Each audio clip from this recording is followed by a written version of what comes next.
Hello, everybody, and thank you for listening to another episode of the No Fluff MSP Marketing Podcast. Today's episode, I'm really excited about. This is the first time I've ever recorded like an intro to the episode. But in this one, I just wanted to give you guys some context. Steve Young is a really good friend of mine. We've been friends for 8+ years. He is the sales version of me. I'm obsessed with marketing. I love marketing. I'm good at sales, but I've never been obsessed with it like he is. So we're going to have a great conversation with him today. It was awesome. I do recommend sticking around to the end. There's about 10 minutes of absolute nuggets that he shares at the end that is highly actionable, absolute gold. So it is worth sticking it out. I feel like the whole conversation was very interesting. So hopefully you're just inspired to stick it out anyway. But a lot of really specific sales strategies were covered in this conversation. Steven has got the resume as the head of sales at a fast-growing MSP to give really good advice. He is not just some dude talking sales. This is what he lives and breathes with. So without further ado, let's jump into the episode.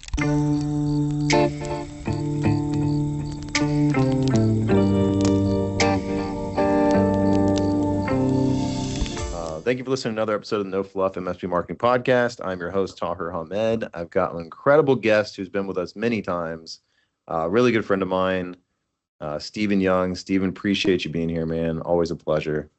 Good. I love coming on. Thanks for having me.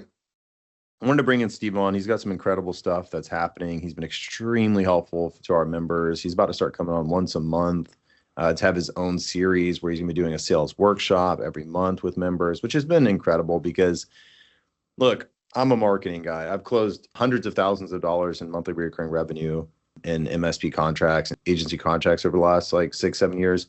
But I don't love it like Steve does. I just don't. I like pretty things. I like creating content. You know, that's what I like. And then sales is a necessary reality of like, yeah, you gotta bring them in the door. So Steve's kind of like the sales version of me is how I've always kind of pictured you. Yeah, I like that title. I remember you saying that at I think it was ScaleCon, Yeah. and you were like, "He's the sales version of me," and I like that. I like that phrasing. It's everything marketing, or I like to conceptualize all the strategies to get somebody to step on the dance floor is marketing, SEO, outreach, all that good stuff. And then once somebody taps their foot on the dance floor, sales. That's when you need to be someone who knows how to convert people, who knows how to move them further into the sales process. And then ultimately just be someone who can generate MRR, because at that point, you're just an asset to the business. And you can just increase all the different avenues that you want to expand outward in the MSP space. Yeah, 100%. And that's it. Like marketing and sales are both such an important discipline that I'm like, I don't want to spread myself thin. Like that's why, because I seriously for a long time considered like having a whole sales part of MSP camp. And I was like, yeah, I can like hire some blah, blah, blah. But it's like, no, I don't want to spread myself thin. Like my whole job is to teach MSPs how to get the lead. Like that's my whole job. And then it's like, okay, yeah, sales. And now we have a lot of members that are getting more leads than ever, which uncovers a new problem, which is the reality is like, well, I need to make sure I close at a high enough rate. Because even when you're getting good amount of leads, you're still not getting as many swings as you want to get good fast. And so that is what Steve's been building. We're going to learn all about it today, what he's doing, how he does it. I'm just super excited to have him on again. Steve, for those that maybe have not heard some of our previous podcasts, can you give like the rundown on who you are, kind of what you've been doing the last few years? Absolutely. So I come from the MSP world, like a lot of the people here. I have been in the space for just about a decade now. And like we were just talking about as we were rolling right beforehand, I got the tap and it was like, hey, go figure out sales. There's a lot of people doing in the MSP space. And so spent just about a decade, I like to say, decoding the MSP sales space. Like I became obsessed with understanding people, persuasion, little details like, hey, what is their body actually telling me as opposed to the words that are coming out of their mouth? And because we didn't have inbound at my world where I came from, every single person that had a conversation with me, I needed to learn to either take them from, I don't know I have issues, to I have issues, or take them from, I know I have issues, to conversion, you're now a partner of the MSP that I was working for. So I just, like you with marketing, I just lost myself and was just fascinated with people, psychology, how to get people to make decisions. And that just led me to here. And I was like, man, imagine if I could just pass all of this along and teach everything that I know and give it to people so they can utilize it the same exact way. Yeah. That's why we're here. That's where Nexus was born. Love it. And that's one of my favorite things. Same approach we take with ScaleCon is like so many people that talk really well and like give advice on all the things people should be doing. Like that is so prevalent in every industry, not just ours, but it's particularly annoying when someone has no experience in the industry. And I don't want to like hate on people. It's like, dude, you've never been in an MSP. You didn't grow an MSP. How do you know? But it does disproportionately. Those are the people that end up having bullshit advice, right? Like almost always it's like, you hear something like, this is going to work. I'm like, dude, I'm telling you, that's not going to work. I've tried it or I know the market well enough. And so that's why I think people were engaged with this podcast is like, I was literally at an MSP when we started it. I'm like telling them, this is exactly what we're doing. This is how we're growing. And like you have been at GDS for years and years and years. It's just now that you're like, okay, I have this thing. I'm helping MSPs grow. It's almost like it's pulling you away from GDS. This has not been your like, I'm going to start a business. This is like, I am helping people that are pulling me in this direction that I have to do this. And that's exactly what it was with MSP Camp, where it was like, shit, I have a responsibility now. I've got like hundreds of people that like are relying on me. And so I was pulled out of all tech, just like you're being pulled out of GDS. So for the listeners, it's like, when people say things, anybody that's like, oh, I'm going to teach you how to do this, always just look at their track record. Like, just look at, well, what have they done that is going to prove that they know what they're talking about? And in Steve's case, that's why I'm so excited that he's building this, is because he has the track record. He has an incredible track record of selling big deals for MSPs, hiring for an MSP, hiring callers within an MSP, figuring all that shit out, and then saying, this is the blueprint that worked for us. Like it doesn't get better than that. It doesn't. Like, and even to break it down further, you start to get into the tactics. And that's my biggest promise to the MSP community, if I could make one. Because every single time I see a post, it's, here's this high level concept. And then I'm sitting there like, where's the practical takeaway? Where's the advice? Yeah. Where's the tactic? Where's the thing that I can actually utilize? And so I wanted to bring that level of granularity to the sales space, because there's a lot of great minds, there's a lot of great companies, there's a lot of great people, and they do a lot of cool things. And I follow along a lot of these different places. But I just haven't found that specific, hey, when somebody asks you this or this question, or says, hey, just send me your proposal, or hey, what tech stack do you use? Like these silly questions, nobody teaches you the tactics of how to specifically handle those types of situations. And so that's my promise to the MSP community, is I'm not going to keep it to these 10,000 foot, hey, here's what it looks like from the perch. Like, no, you're sitting in the seat, you're doing the thing. Here's how to move deals forward. And if you don't do these things, here's where you can fall short and people are going to stop talking to you. Yeah. Because how often do people get ghosted in the MSP space? Or how often do people go, oh, well, I asked them all the questions, but they only gave me like 2 to 3 word answers. Like, everybody's hand listening is probably like, yeah, how'd that happen to me before? There's very specific reasons that stuff happens. And so all of what we do at Nexus from the training side is, how do we prepare you for those situations while giving you the structure so you have a repeatable system, you have a repeatable structure within each set. So like not just the FTA, not just the business and IT assessment, not just an on-site assessment, but at each level, we're breaking down what you should do within those. So you have a system that at the end is giving you the results that everybody's looking for, which is above the 10 to 15% average close ratio in the MSP space right now. Yeah, exactly. That's so spot on. And I still see questions all the time where people will say, hey, I'm going to my first appointment. Like, what should I even do while I'm there? Which I get it. I was in the exact same boat, but it's like, even that, some of the answers I see are just like ambiguous as hell. It's just like, yeah, ask good questions. It's like, no, like specifically what should be done on this first meeting and why, and how does that progress it to the next meeting? And that's the kind of stuff that I love that you go deep on. Can you, we're going to get into some really good conversation. I'm super stoked about it, but I do want you to just kind of tell people, because I'm so fired up about this. Like it's something literally over 100 people have asked me about. They're like, they have these specific questions, and like I can answer how I do it, but I've never really systemized sales like you have. And so now that you have Nexus Sales Group, not only is it like a, you'll talk about what it is, but you have this community. It's like the MSP camp, but for sales. Yeah. Can you like talk specifically about like what is the community, what does Nexus Sales Group do, like so people can have a pretty good context. And for anybody listening, this isn't like a podcast that we're trying to sell you Nexus Sales Group. I'm specifically doing this because I listen to my customers. I listen to them, and they ask me these things all the time, and they're willing to pay me to answer this question for them and to solve this problem for them. But I'm like, I don't want to take your money because I don't care enough about this to answer your questions properly and to solve your problems properly. Like, you ask me about content, anything else, I got you. Ask me about the sales process from FTA to first, whatever, and it's like, I've got my own stuff. I've never systematized it, and this is where Steven comes in. So that's why we're doing this for first part before we get into a lot of the meat. So without going too much on a rant, can you fill us in? Absolutely. So we teach and train everything through the scope at Nexus, what I call and created the modern MSP sales methodology. It throws away the sleazy tactics, the manipulation stuff, like the 90s sales guy puts his foot up on the desk kind of a mantra. Like, we're pushing all of that away because buyers are so much smarter now. They have so much information. They have access to the same videos from the sales trainers that you're watching. They have those same videos that they can see and stumble upon. So they know a lot of the game now. And so you need to be more prepared. You need to be better. And the need for skill is just increasing. The bar is raising every single year.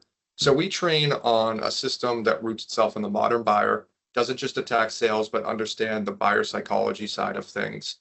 And we're delivering that in a few different ways. The entry is our school platform, meaning we're building a community for MSP closers, callers, managers, just a database, like a library of everything. And we have formal courses for closers and callers. We have little micro courses like, hey, how do you just track activities in your CRM? Or why do you keep getting ghosted? Or what are the 7 different forms of sales pressure that shut down conversations that everyone I train does every single meeting? It's insane. So that's our community that we're building. It's free to jump in to start, and then it's about $30 a month after that. And it's just all information that I dump out and post weekly. Yeah. Outside of that, we do coaching. So one-on-one group coaching, where we take you through the entire methodology, depending on if you're a caller, if you're a closer. It's very tactical. We role play, we dive into all the frameworks, and we just really dive into your personal questions and assess where you're at so we can progress you to somebody that we would call an elite closer. And then finally, we do lead gen. So I always had a weird feeling when I was talking to somebody who did sales training or said like, hey, I have this system and it works, but they wouldn't put their money where their mouth was, put it on the line and say, yeah, we actually provide those services too. Yeah. So we provide those services because I'm not just a theorist. I was the guy on the phone with an Excel spreadsheet, banging his head against the wall, trying to figure out how to do this thing. Yeah. And so if people don't want to do it themselves, cool, we'll do it for you. And it's the exact same system that we train on, that we delivered at our MSP that I previously worked for. And obviously it's adapted and improved over time. And that's our third bucket that people can fall into. I love that. It's so easy to sell the shovel.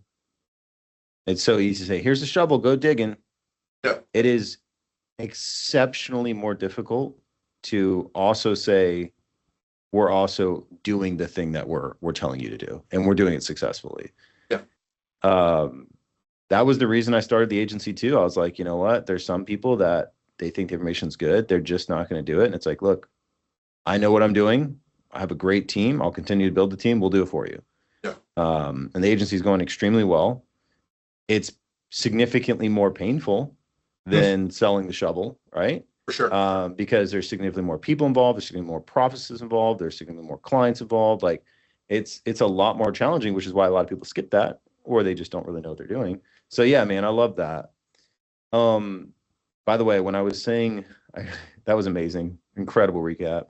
When I said without too much of a rant. I didn't mean you. I meant I was ranting, and I was saying before, so without too much of a rant, Just let's get shut it up back over to here. you. Yeah, no, I know. I was like, I hope he didn't think I was no, telling. Do you ever just have those moments where you say something and then I'm a very like I'm always there's something always going on up here. Like I'm always thinking, I'm always like, "Ooh, I just said that." And so I'll go back and like I did not mean that the way that I just said it. I'm like backtracking. It's like someone will give me a 2-minute answer. I'm like, "By the way, didn't mean to just say speed it up." Like exactly what you just said. That's funny. Yeah, I was like, I hope he didn't think I was talking to him Yeah. about that. But And in my head, I'm like, this son of a bitch. yeah, I Told me can't to. believe this. They're like, fine, I'll keep it quick. I'm like, what are Hey, you man, talking about? jeez, under 30 seconds. Got it. This is great, man. So yeah, I think this is just great. I know a lot of listeners are MSP Camp members, and they have sales questions, and some are not MSP Camp members. And I hope this answers some questions each of these podcasts we do each week. So I appreciate you for listening. But if you have sales specific things and you've not been able to find it at MSP Camp, this is the solution, and it's $30 a month. And to me, that's insane. I know you're only doing that for a month, or however long it was. But I've seen these courses. They are top notch, which is why I'm doing this today. And I sent an email to all of our members. I have literally not one time in the history of MSP Camp sent an offer out for another vendor ever.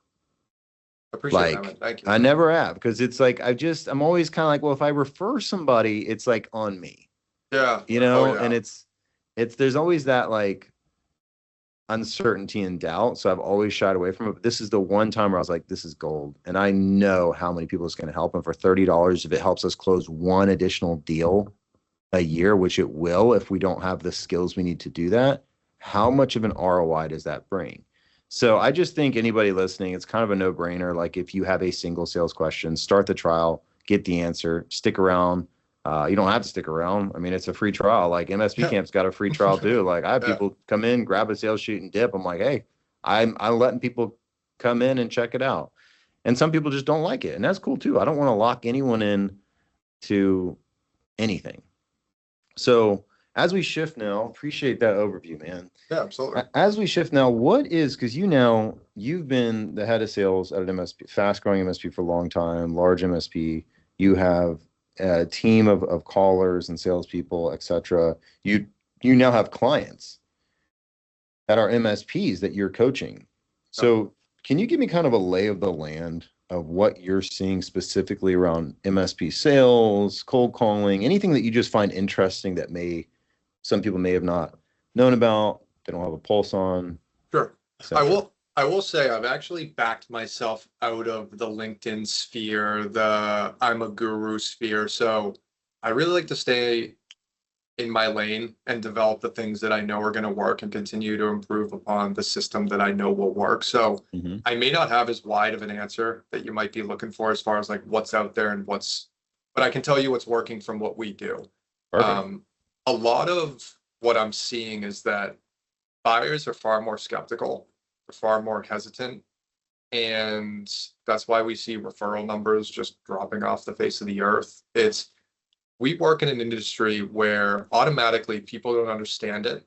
And you need to not only get somebody to understand it, but get them to trust you at the same time. And so a lot of where people are,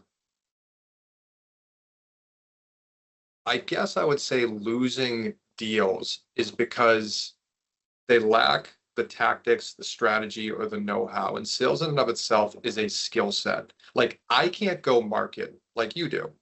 I just can't. I can't create content like your design team. I can't do all those things. And so what I can do is get somebody who's willing to sit in front of me to the next meeting and the next meeting and the next meeting, ultimately to sign a piece of paper. And I'm just walking them through these imaginary barriers that we create to get yay, we're now a partner. Yeah. That's what I'm really good at. And what I see the most of for the people that I coach, the people that I work with, is that they're constantly doing these little things that classify them as a vendor, which is the worst place that you can be. Because when you become a vendor, what's the conversation? What's it Yeah. cost? Yeah. And then you're just giving a number and they're judging you based on that number. And so a lot of what we do is making sure that people understand, how do you run a meeting? How do you hold frame? How do you set the standard from the beginning? And how do you control the process without it feeling like they're part of a process or that there's control happening? Mm-hmm. So I always tell the people that I train, it's really, again, you're walking people through these imaginary doors to get to this outcome. How good you are, how easy you are to work with, and how you can get them from jumping from stage to stage without feeling like they're jumping from stage to stage is going to ultimately determine your level of success in sales. Mm-hmm. So we sell something that's very complex, that's really challenging for a lot of people to wrap their heads around. And so the biggest missing link in the MSP space right now is good communicators. They can talk about tech, they can talk about their stack, they could talk till people are blue in the face, but the thing that I need to tell most people is the harsh truth is that nobody really cares about your service or your stack. They care about the outcomes and the things that's going to provide for their company. And so you need to elevate the conversations that you're having, not just what you're talking about, but how you're talking about it. And so a lot of what we focus on is not just the psychology side, not just the sales side, but hey, let's make you a better communicator so your message is landing with people, as opposed to before where people are checking out, giving you 2 to 3 word answers and just being like, all right, cool, yeah, send me your info, I'll get it over to the owner, we'll see how it goes. And you never hear from them again. And so a lot of it's just, I think the skill gap is significantly increasing. And I think the MSP space, specifically the MSP space, is one of those industries that are just, they're lacking that sales muscle. And it needs to be brought to the industry so people can convert the conversations that they're having. So how is someone like, how can someone become a better communicator? Is there like practice they need to do? Is there, like, do you give them like homework or Yeah, like, absolutely. It's Nice. conscious. So once you know, like if I say to you, Todd, this isn't true, but let's say I say to you right now, Tahir, you say in between every sentence. Every time you're explaining something, I'm getting these fillers, these non-confident speech patterns, and the prospect, whether conscious or subconscious, picks up on those. So for example, you go, Steve, what's your price? And I go, we're $200 per user a month. Is there any flexibility on that? There isn't. Whereas if I go, that's guy A. Guy B goes, Steve, what's your price? Well, it's about $200 a month, and we can talk about what's included in that, and we can figure out once we get to that point of the conversation.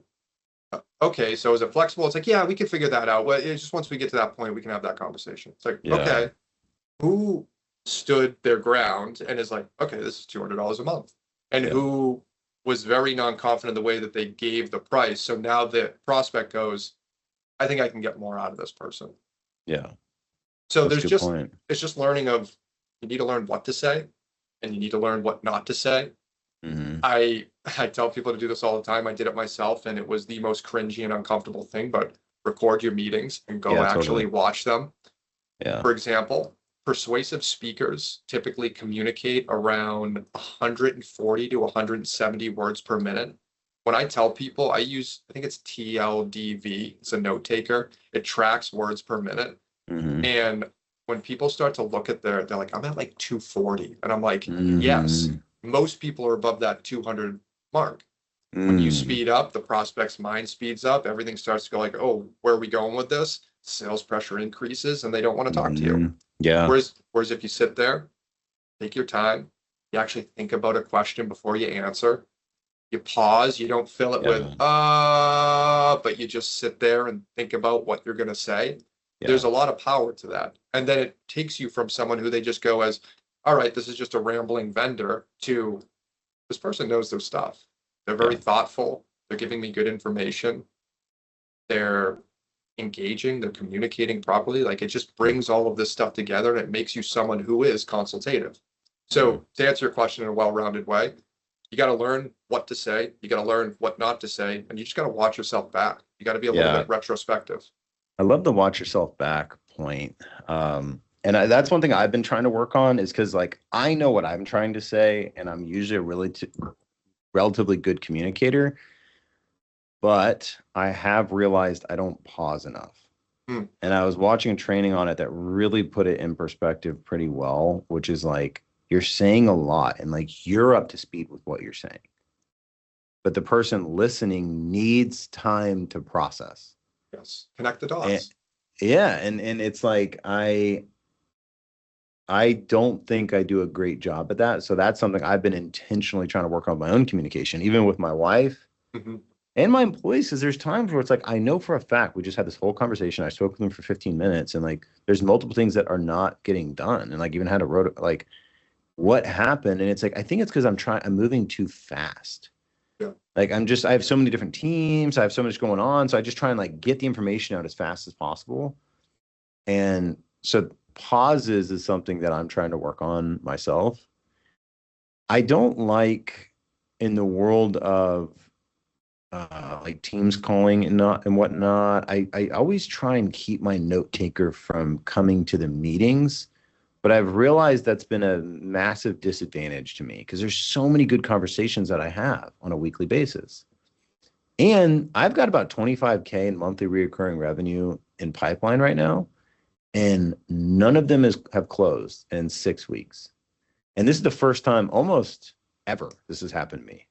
Like I've never had an issue with sales. It's always just been like, I'm myself, I'm honest, I'm direct. Yep. I really listen to their challenges and I offer solutions that usually get them really excited and the deal closes. So for the first time, it's like, what the hell is going on here? Fortunately, instead of the fireflies, which is what my whole team adds to all their meetings, which makes sense because it's like account management meetings and stuff. A lot of mine are sales. I downloaded something called Plaud, Heard Plaud. applaud. Very cool. Yeah, and it's a wearable too. It's like a watch that tracks everything I'm saying. Yep. And so it records like it's recording this whole meeting right now, but it's not joining the meeting. Yeah. And I like that because it's like it just feels less intrusive. It's like, yeah, it's still being recorded, but it's like now I have all those transcripts I can feed to Claude, not Plod, Claude, and say, hey, here's the sales meeting. Like they have not moved forward. What happened here that I could have improved on? It says timestamp, so it knows how many words I'm saying, all that good stuff.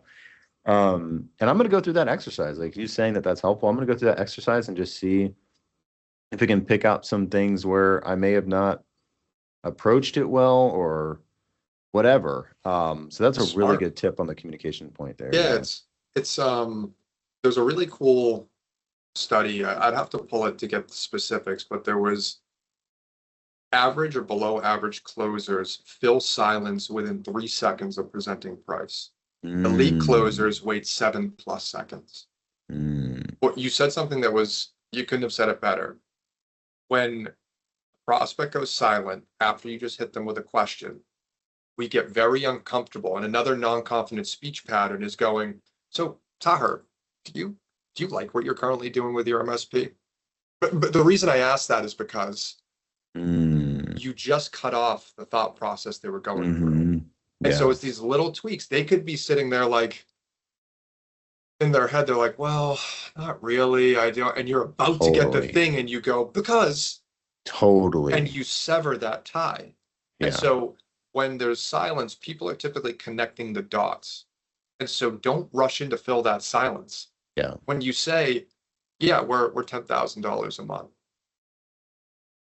Just sit there and count to 7. And it is going to be the most uncomfortable thing that you do in your entire sales career the very first time. Like have a stress ball under your desk or something. Like just squeeze that thing over and over because you have to let them think. If you jump in, you disrupt all the good work you've done, severed. They're no longer connecting the dots. And that's a really powerful thing to remember. Yeah, that's gold, dude. That is gold. Yeah, there was something else on that I forgot. But yeah, that is just, it is so much of what is being said. And I think it's kind of ironic.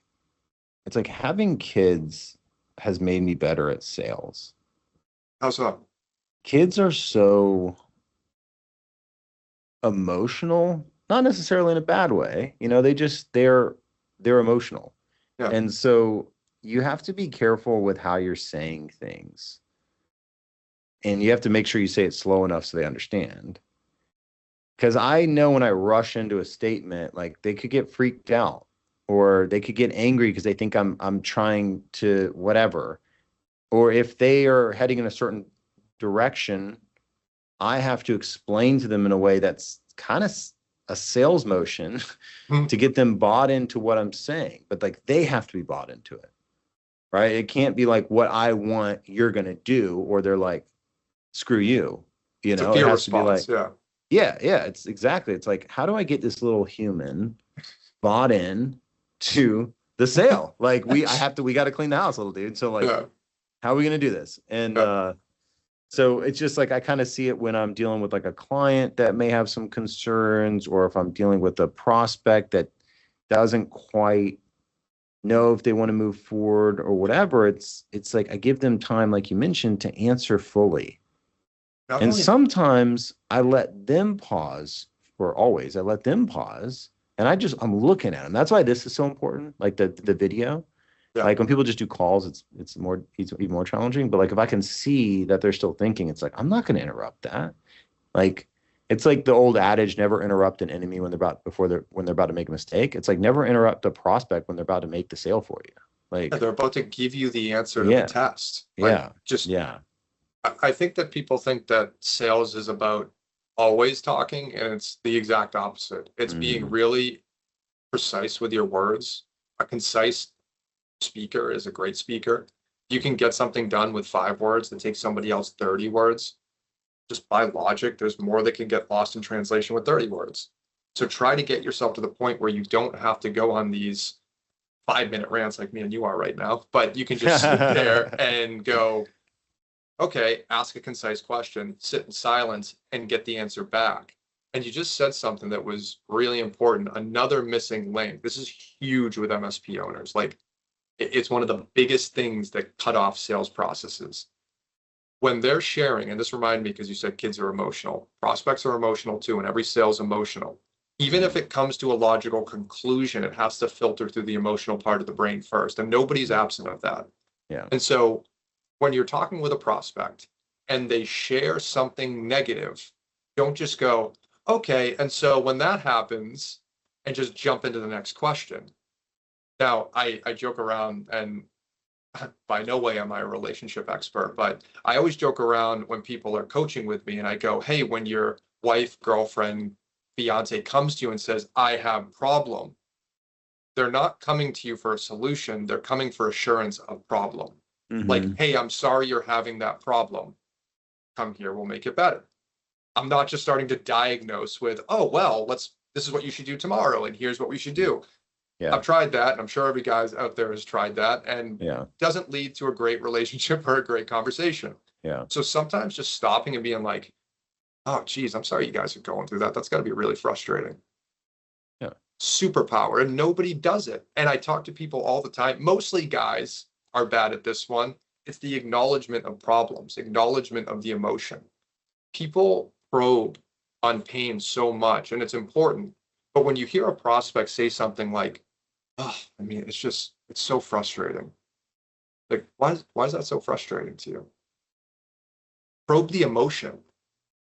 That's going to unlock all the secret sauce that you need to get them to ultimately sign that piece of paper at the end of it. And then you can take that emotion, you can take that story, you can take that thing and put it in your presentation. And you can say, hey, remember when you said it was frustrating because X, Y, Z? Here's why that's just not going to happen with our program. And you just lay it out for them. So now they have clarity, they have certainty, they see the future clearly because you're a good communicator. You're always going to win if you have clarity and certainty of what's on the other side. And that just comes down to good communication, making sure you check those boxes along the way. Yeah, that's gold. I was in a sales meeting 2 days ago, and it was about a website, and our websites are $8,000, right? They're not inexpensive. I used to do cheaper ones, and then it's like I just kept raising the price because we kept doing more things. And then there's an ongoing monthly to host it. And, I was talking to an MSP that was kind of trying to talk themselves out of doing it. And I was kind of helping. Yeah. I was like, no, yeah, totally. Like, I don't think if you're uncomfortable with that price point, you shouldn't do it, period. Sure. I was like, and then we got to talking. I was like, so why were you even thinking about doing it? Like, what's the point? Like, it sounds like you're not comfortable with the price point. So like, why are you even here? Like, why are we doing this? Because I don't want to I don't want to sell you on anything you don't want to do. And then he got to talking. He's like, well, the ones I'm looking at, it's like they're templates. And like, I don't want a template. I want like my actual brand. You know, we're coming up on $1 million a year. Like, we need to have a site that we can grow into. Like, we need a custom site that we can really grow into. I'm like, okay, so you don't like the templates. There are some great providers that do these templates, and these templates are great for MSPs that are maybe on the smaller side like you guys, but it sounds like y'all are kind of growing and that may not work for you. And he's like, yeah, exactly. I'm like, okay, cool.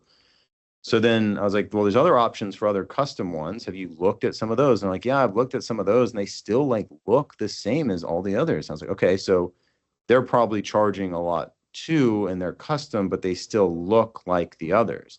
And he's like, yeah. It's like, all right. So is the reason you're here is because you like the sites we build? And he's like, yeah, I just love the way they look. I was like, okay, is there any other solution that would make sense for where you're at and where you're trying to go?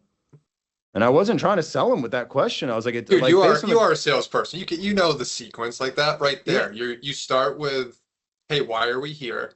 You move into tell me what's going on, just broadly de-escalate. You jump into issue awareness. Hey, what's going on? And do you like what you're doing? You move to resolution, meaning you build the state gap, and it's, hey, what would a perfect future look like, and or why haven't you done this in the past? And then you take them to repercussion, where it's, well, what happens if you don't do anything in 6 months? And I'm going to put a caveat there because everyone goes, the repercussions gimmicky. Absolutely. On its own, repercussion is very gimmicky. Going to the future is very gimmicky, which is why we always go to the past, touch on the present, and then we go to the future. Yeah, that takes away the gimmicky aspect, and that's the best way to gain access to a future conversation, to create urgency and tension. Now, so you're just outlining that, hey, why are we here? Tell me what you got. Do you like it? Build a state gap. Does this matter now? Transition. Yeah. That's the best way to go about a sales conversation, especially discovery. Yeah. And like, and then afterwards, I was like, hey, and again, I was like, no pressure. It sounds like you kind of, know what you want. And if you need me and our solution, I'm here for you. And then within 30 minutes, he emailed me. He's like, yeah, it sounds like this is the way we need to go. I'm like, perfect. Cool. Sounds good. There's so much to the anti-sale, sales. I do it all the time. I do it all the time. My favorite thing in the world, and people, I get it, because I was in the scarcity mindset where you only have 2 deals going as you're building pipeline, and you're like, I need this one, and I only have one other to bank on. I totally get it, but for everybody listening, just scratch it. And this is going to be a duh moment, but nothing beats the scarcity mindset like having a big pipeline. But if you don't have that, you have to ask yourself, what would somebody that isn't in a scarcity mindset act like? I've had $15,000+ a month deals where I'm sitting there and they're like, why are you so expensive? This doesn't blah, blah. And they start going through all this stuff. They're dumping it on me. Like, they're clearly emotional. And I sat there and I'm like, yeah, I mean, hey, if you're looking at this strictly from a price perspective, then we're probably not the people that you should be going with. And I probably didn't do a good job explaining why we're the price point that we are. If you're just looking to get in on price, we're definitely not the people that you should work with. And there's plenty other people out there that will get you in on price, that will let you do that for, $50 a user a month. But I'm not able to meet you there because I wouldn't be able to fulfill the promise that you told me and the outcomes that you told me you wanted. So I can even introduce you to other people if you're like way less expensive. They'll get you in the door. They'll do pretty good work maybe, but you're going to feel a few other things. But if that's what you want, go for it. Yeah. And then 24 hours later, sign.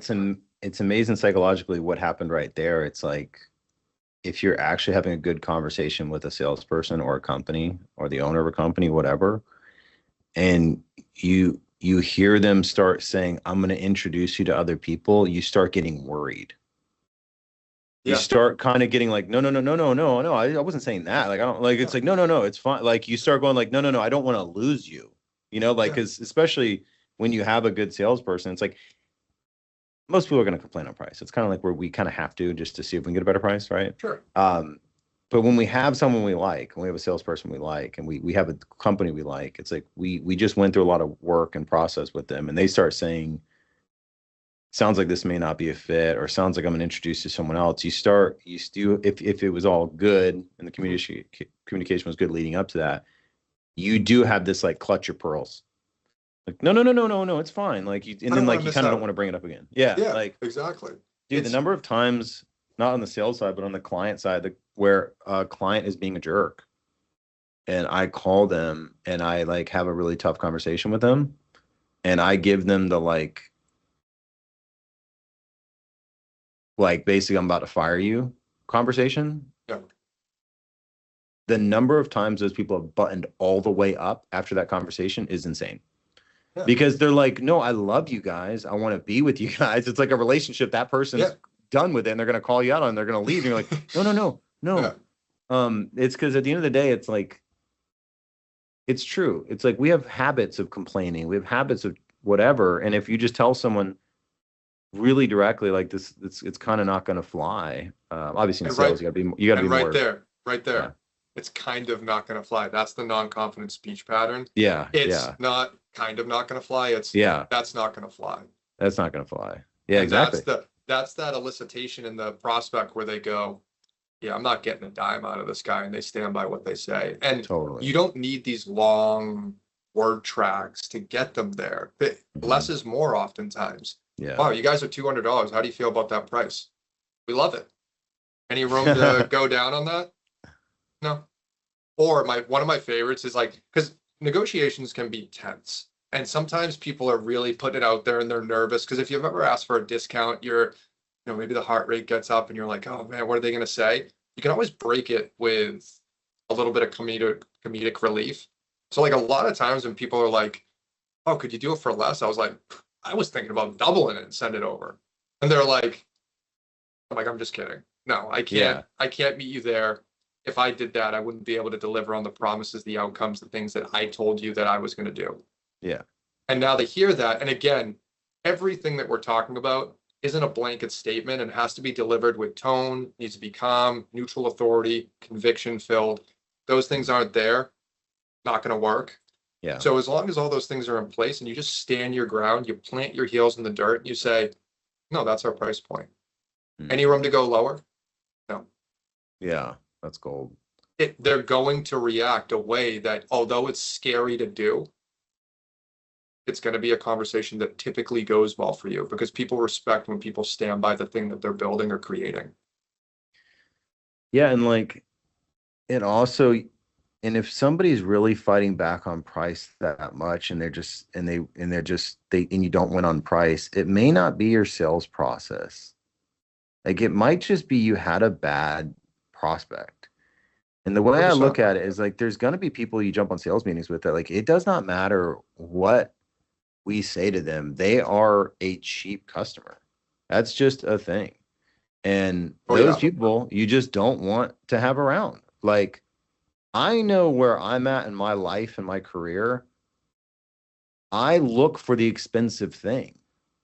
Like I don't like when I'm about to buy something online, if I'm going to hire somebody, if whatever it is, the cheap one to me is more expensive because I've been through this over and over again. Like I always want to buy the premium thing now, not because I have a lot of money. It's because I know that's going to cost me less over time, less training time, less headaches, less breaking. That's a huge thing in the MSP space. How many people hire a salesperson that is now your account manager, your salesperson, your CSM, your sales engineer? He has like 9 titles.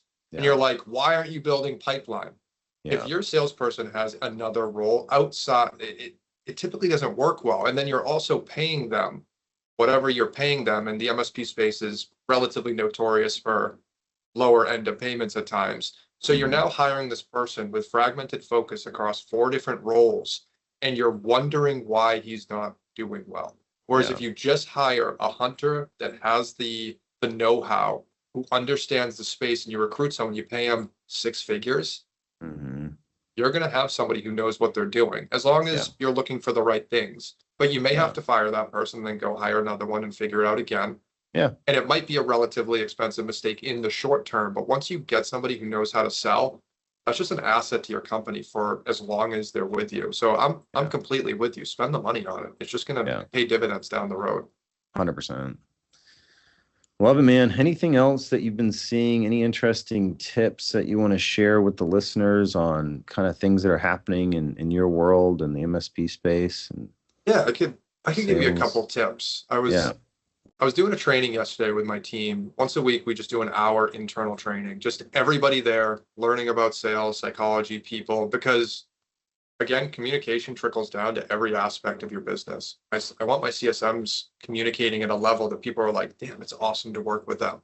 My callers, the number one piece of feedback we're getting, I'm so proud of my guys for this. They say, everybody says, you guys understand how to have sales conversations the right way. And even when we pass them off to the people we set appointments for, one of the first things a lot of people mention is, I really enjoyed talking with Tanner. cool. Like they're talking about our callers as if they're Yeah. just these like awesome people to communicate with, which they are. And we get that feedback and it's amazing. So a little bit of a tangent, but No, yeah, it's great. as far as the training side goes, yesterday we were sitting and one thing that we went through was understanding why sales pressure or people close off, prospects close off. And there's a few different things that if I could just give everyone here a quick fix, we'll say, let's do three. I'll just give you three to start. And if anybody wants to dive into the other ones, I boatload of stuff you can go into our program. But one is forcing rapport. Stop jumping on the call and trying to make somebody your best friend in 3 minutes. Mhm. Sales is about being liked and it's about being trusted, but trusted is far more important than liked. Yeah. Build trust. You can nurture the relationship side, the like part throughout the sales process. But Yeah. if you jump in with the first 90 seconds of like, Tyler, what's up, man? Dude, how's it going? Dude, that's a sweet, what do you got in the back there? That's all. And it's just this manufactured fake rapport. Totally. If I jump Totally. on, I'm like, Tyler, you got some Pokemon cards back there, man? It's like that. And like, I'm really like my brother, dude, he is into that world. So like, Yeah. if he was in sales and jumped on, he's like, dude, is that a Charizard? Like, that's real. That's a Yeah. genuine interest. If I'm like, oh, dude, nice plant, and I'm like not into plants, it's like that's weird. Like, Yeah. don't ruin a typical 3 month sales process because you're trying to cram it into the first 90 seconds. Totally. It's not a stage, it's a thing, and it goes the entire way throughout the sales process. The second one would be people shut down and move in a different direction in the sales conversation because you never set the frame. If you jump on a call with me right now and I don't know you, I'm not going to joke. I'm not going to like jump into rapport building. I'm going to say something like, hey, Tyler, I appreciate you jumping on with me today. I'm Steve. I'm from Nexus Sales Group. It's nice to meet you. They're naturally going to say back, oh, yeah, I'm Tyler. It's nice to meet you too.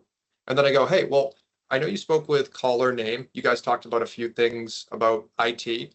Before we get to all that, I'm sure you get a bunch of these types of calls. You mind just letting me know what you want to get out of today and why you want to jump on with myself and Nexus?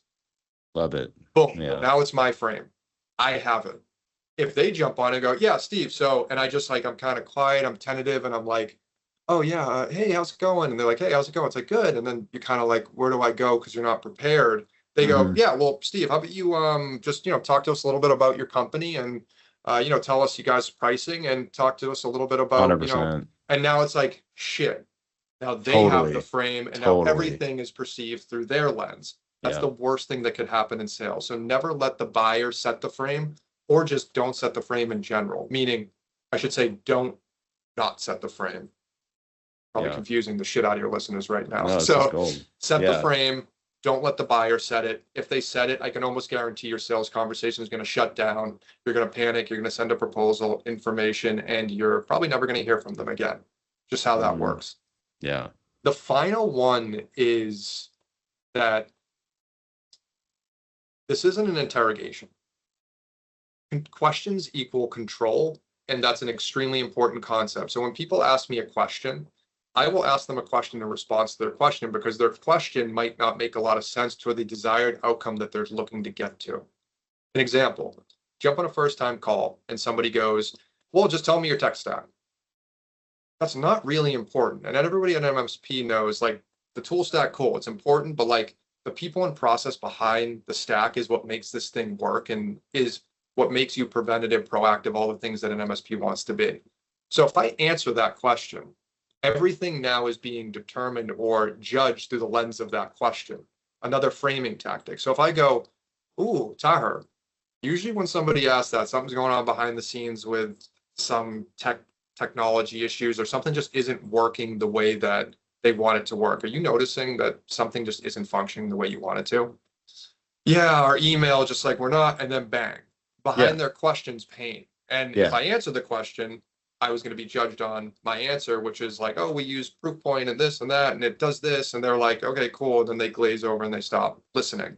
100%. So controlling that frame and making sure that this isn't an interrogation, you're asking questions, you're acknowledging the questions. Oh, interesting. I got it. Oh, I love the way that you just explained that. Could you go a little bit deeper into that? Like, acknowledge what they're saying. They're sharing information. It's a two-way conversation.